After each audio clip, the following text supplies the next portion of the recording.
The Seahawks got a much needed win and keep their playoff hopes alive.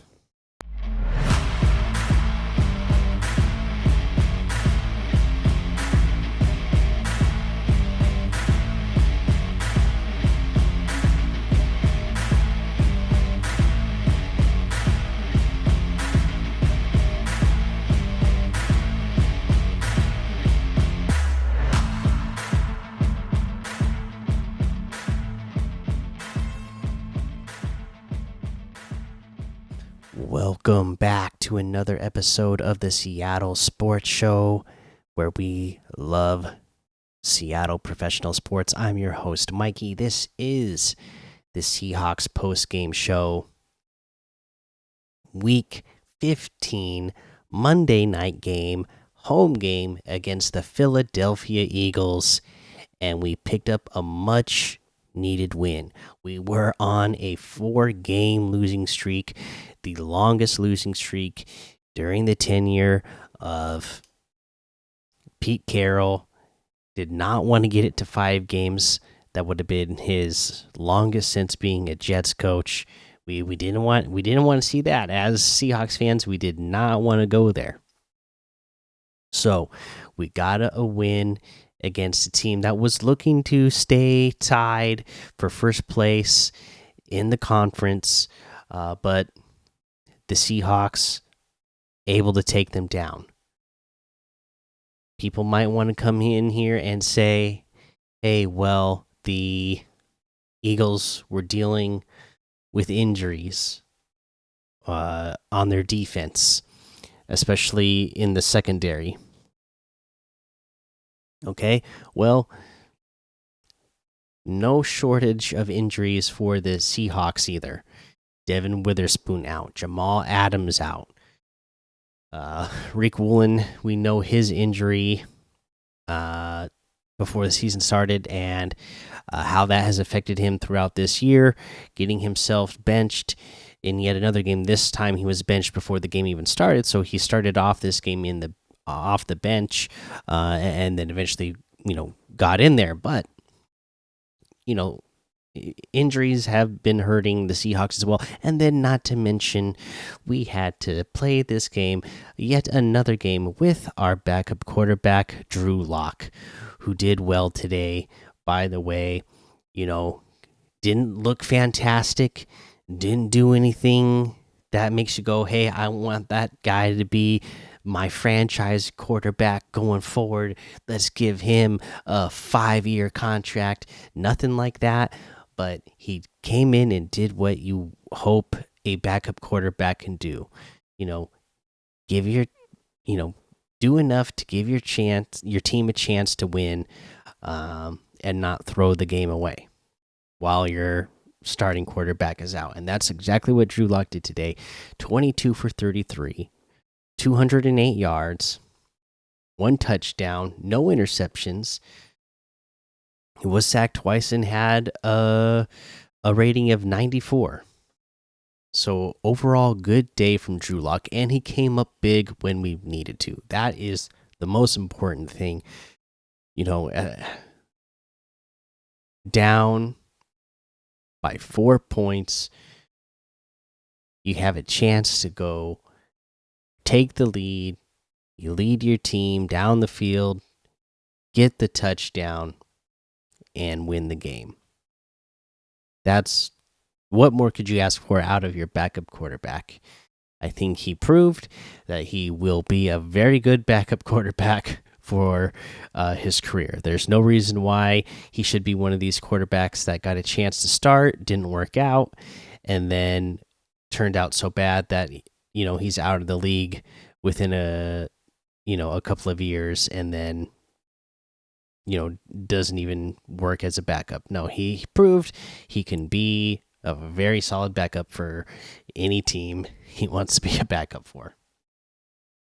And then rushing today, Kenneth Walker III, 19 carries for 86 yards. Average 4.5 yards per carry, a touchdown. That's the kind of numbers I want to see. I want to see Kenneth Walker, right around that somewhere between 15 to 20 carries. 86 yards, great. Zach Charbonnet, 4 carries for 16 yards, 4 yards average carry. Got him in the mix. Yeah, Drew Lock had 1 rush for -2 yards, so that brought the number down. But you combine all 3 of those rushes together, Charbonnet and Walker, and then that -2 from Drew Lock, that brought the team to 100 yards exactly rushing. And guess what? The Seahawks record, when they are, rushing 100 yards or more, I think going into this game, we were like, I don't know, like 5-1 or something like that. And then, we lost all the games that we didn't get to 100 yards. I think it was something, the number split there was something ridiculous like that, right? So the fact that we got to 100 yards here, I think that's a big reason why we got the win. They were stuck with the run game. I mean, in total here, it's still not the number of attempts I'd like to see. I'd like to see Walker right around where he is, right around that 19 carries. And then I'd like to see Charbonnet about double what he got today. That would tell me that the Seahawks were doing really good, and then they probably would have won by more than 3 points. Right? So, yeah, that good numbers there. And then receiving DK Metcalf, 5 receptions, 78 yards, on 6 targets, 15.6 yards average per catch.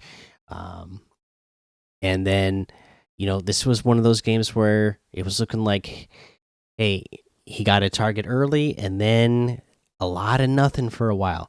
But again, Metcalf coming up huge with some big catches down the stretch, coming up clutch when you needed him to.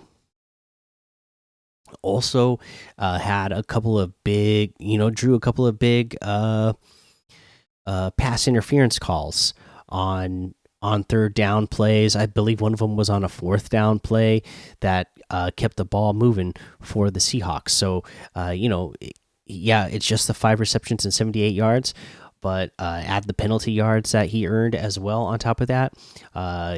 He helped the Seahawks big today. Jackson Smith and Jigba, 4 receptions, 48 yards, a touchdown, that long 29-yard touchdown to go ahead. That was awesome. And again, it just goes to show you, all the people that, didn't watch tape on JSN coming out of college thinking that this guy is only a slot receiver. Guess what? He's lined up on the outside, burns the man on the outside, it scores a touchdown. And made a tough catch. Again, Drew Lock, did he throw a perfect ball there? Nope. But JSN is such a good receiver. He comes down with that ball, keeps his feet and knee in bounds, and makes that touchdown. K9, Kenneth Walker III had 3 receptions for 26 yards as well. Lockett 3 for 21.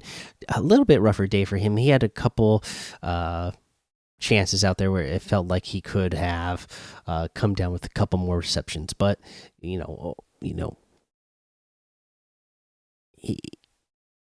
still caught the balls that we needed him to catch. Fant,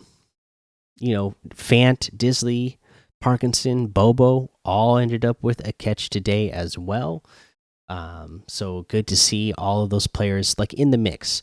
I hear a lot of talk from fans, whether it's online or on radio shows that I listen to, about wanting to, we got to run 13 personnel more. We got to run 12 personnel more. Okay. They ran it more, and it worked out well. I don't think that always means that these guys are going to have big numbers, but just having them as the threat out there and showing different looks.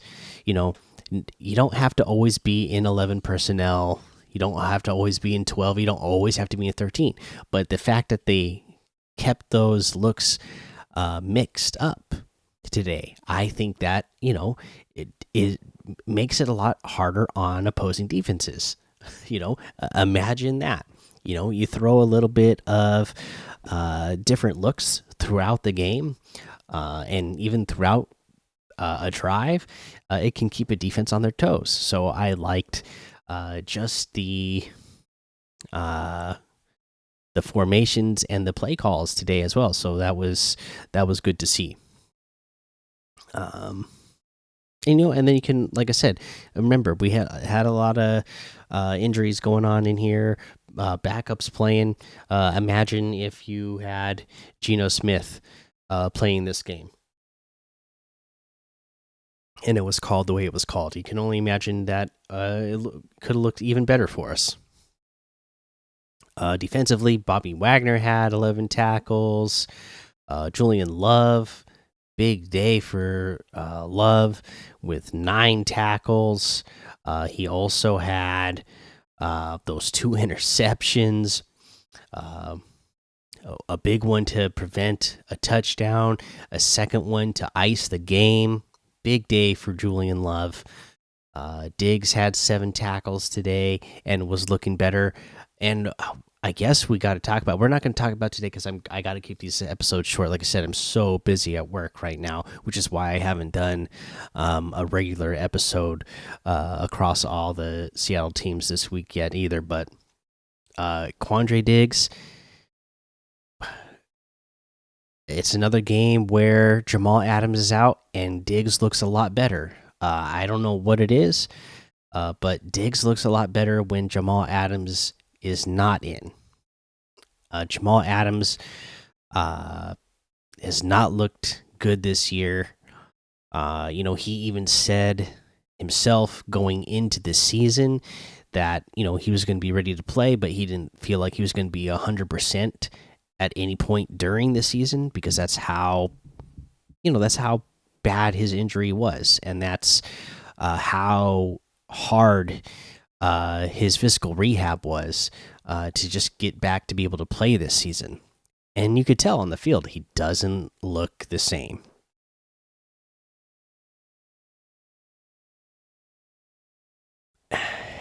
But Quandre Diggs just for some reason plays better when he's not on the field, whether he's healthy or not.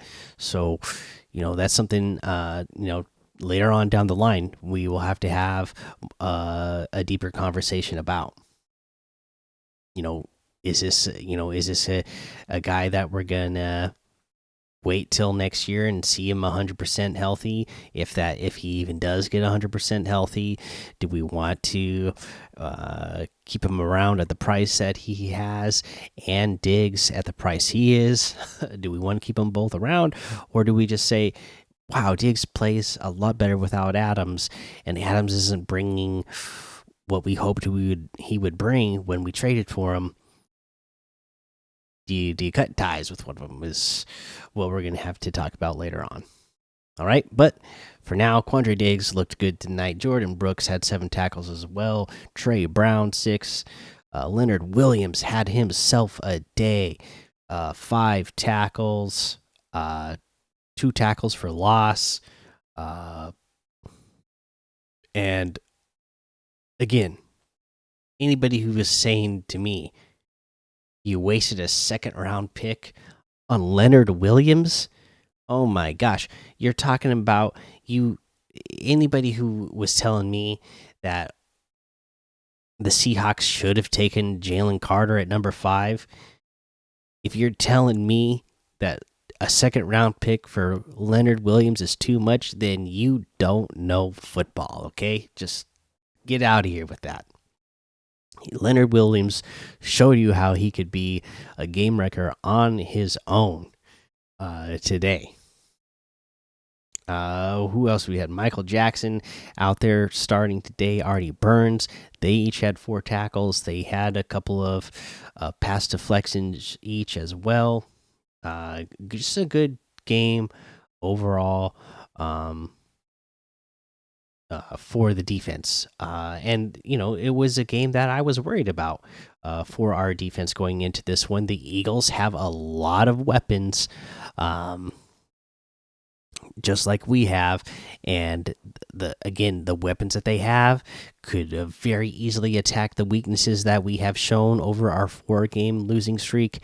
And they did at times throughout the game, but they were able to not make it as much of a problem as it has throughout the rest of the year. Jason Myers today, he hit 2 field goals. And Michael Dixon, great job punting as he always does. Okay, so there's your numbers for the Seahawks. Good jobs by all of them. Let's kind of take a look at what we did to the Eagles. Jalen Hurts, 17 for 31 for just 143 yards. 2 interceptions, no touchdowns from Jalen Hurts, but those 2 interceptions that were, taken by Julian Love. His rating 40.1, less than half of what our backup Drew Lock had. And I know there was a lot of speculation going into this game that Jalen Hurts was sick, maybe wasn't going to play this game. Well, guess what? He was good enough to play. So get out of here with that. Players play hurt and sick all the time. So I don't want to hear that excuse. He didn't look like it was affecting him out there with the way he was running, and he was able to throw. I think it was more the defense just did what they were supposed to do in this game. So he had that 143 yards passing. That was it. The rushing wise, though, Jalen Hurts had 13 carries for 82 yards. He led their team in rushing. So that's why I say, I don't want to hear, oh, well, he could have done better, but he was sick. No, he did. He did just fine running around. So I don't need to hear that. DeAndre Swift, 18 carries for 74 yards. Gainwell had 6 attempts for 21 yards. All in all, they had 178 yards rushing. They are just an amazing rushing team, and they have been for years now. So I'm no surprise that they put up the numbers, but we do not want to be giving up those kind of numbers on a regular basis. That's obviously the reason why they were able to keep it as close as they did. And I haven't looked, but I bet the time of possession, it is probably in their favor. Receiving wise, AJ Brown had 5 for 56. Devontae Smith had 5 for 50. Dallas Goedert had 4 for 30. Just overall, just did a good job locking up the receivers. And remember, this is a game that we played without Witherspoon. This is a game Jamal Adams was out. Just a good day by Michael Jackson, Trey Brown, Artie Burns. They all did good. They all stepped up. Yeah, and then that's kind of what we held them to. I am going to take a look at the team stats here, and I do want to see time of possession. So they did their 33 minutes to our 27. Okay, that looks a lot better than games been previously. No surprise that they had the advantage because of how well they were running the ball. But it could have looked a lot worse if we were not running the ball. And let's take a look at third down efficiency, because that's been something for me this year. 6 for 14. that's not fantastic, but it's not horrible either. Again, considering we got your backup quarterback in there, so good to see a number like that and not something like being like 2 for 14 or 3 for 14. So obviously that helped that they were a little bit more efficient on third down in this game. Let's see, what else did we get out of our team here? You know what else? 5 penalties for 35 yards. We'll take that. It's a lot better than a lot of other games that we've been involved in this year. And because even Philadelphia, they only had 5 penalties for 40. So just overall, I think that's one of the things that made this game more enjoyable to watch as well is that it didn't feel like the refs were all over this game like they have been in a lot of games across the NFL this year. So just overall, good win, good team win. It was a fun one to watch. You know, just seeing how excited the team was to pick up the win as well. You saw like the emotion from DK, how excited he was. Obviously, Drew Lock was like happy to get in there, play a game, and help get this team victory. So it was good to see him fired up. It's good to see this team back in the win column, and now we're talking about we're still outside the playoffs, but we're just a game back now. We're instead of being in the 9th seed, we're in the 8th seed. The 7th seed is just right there with 3 very favorable games down the stretch. Okay, so at this point, if we run the table, we could be 10-7, and that, I promise you, gets you into the playoffs.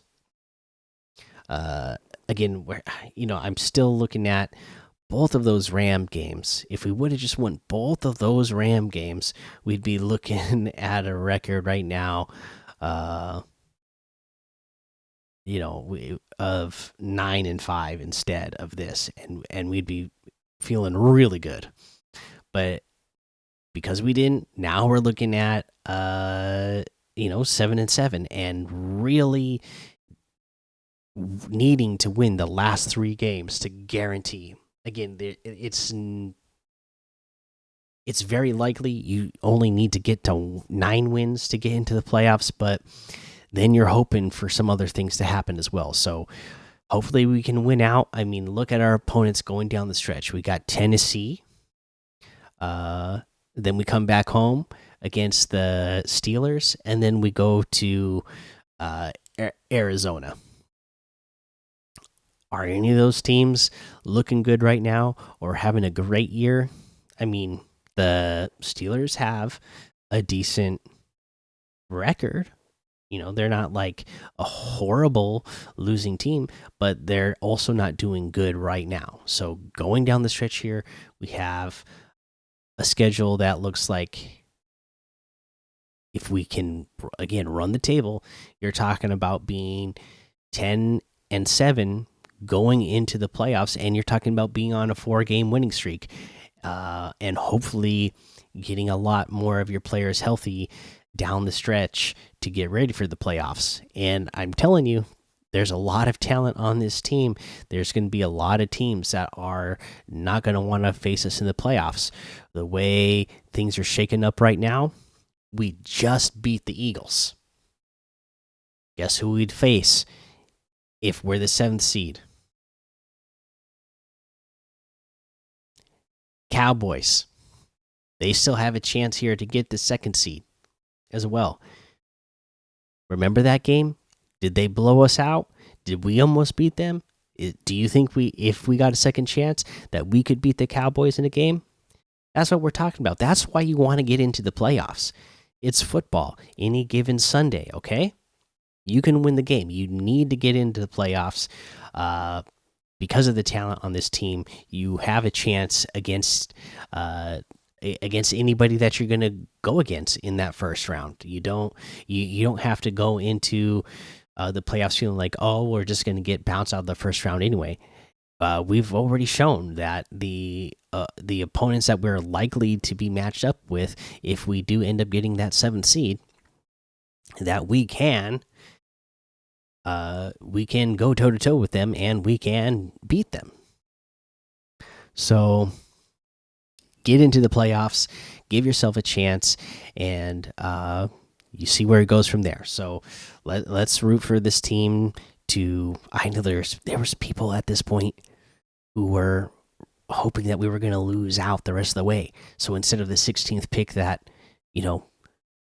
again, remember, at best, you could have got like the number 10 pick, and that means like everybody else in in the NFL would have had to like one out, right, at that point. So just didn't make any sense.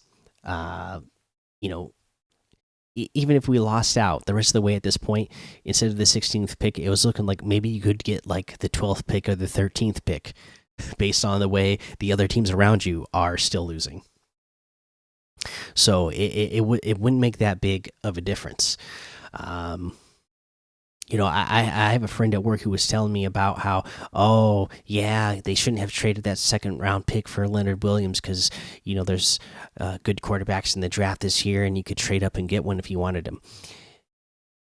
Okay, we're talking about generational talent that's coming out at quarterback. If you really wanted to go get one of these quarterbacks, that second round pick isn't going to matter. You remember how the 49ers wanted Trey Lance because they thought he was going to be something good? Did they trade any second round picks for him? No, it took 3 first round picks.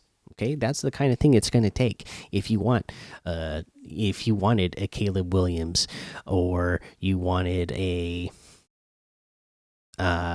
Drake May, then it's going to take a ton of first round picks. Those second round picks at the point don't matter. They just don't have enough value to go after guys like that.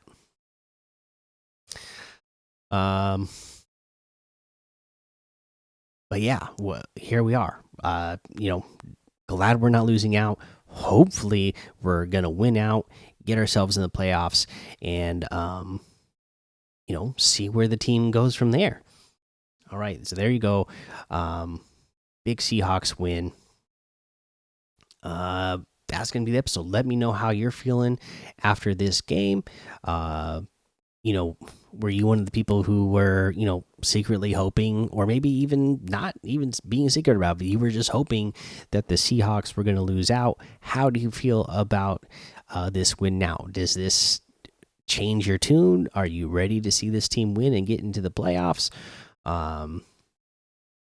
Or are you still feeling like, oh well,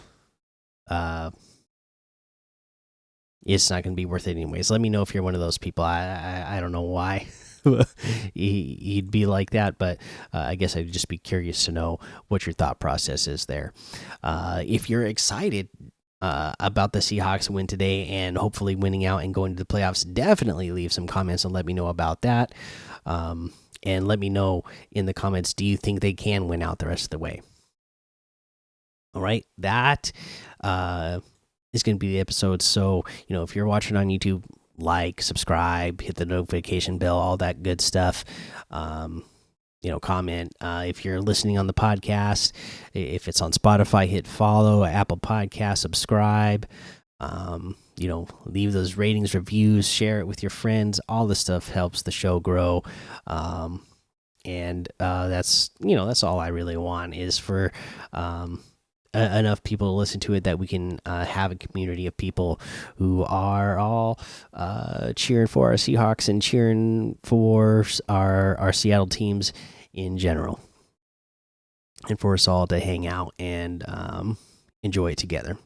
All right, there you go. Thank you so much for listening to the Seattle Sports Show, where we watch legends awaken and breathe fire. So take cover, because with a sea of sound, you will see us rise to reign supreme and win forever. Go Hawks.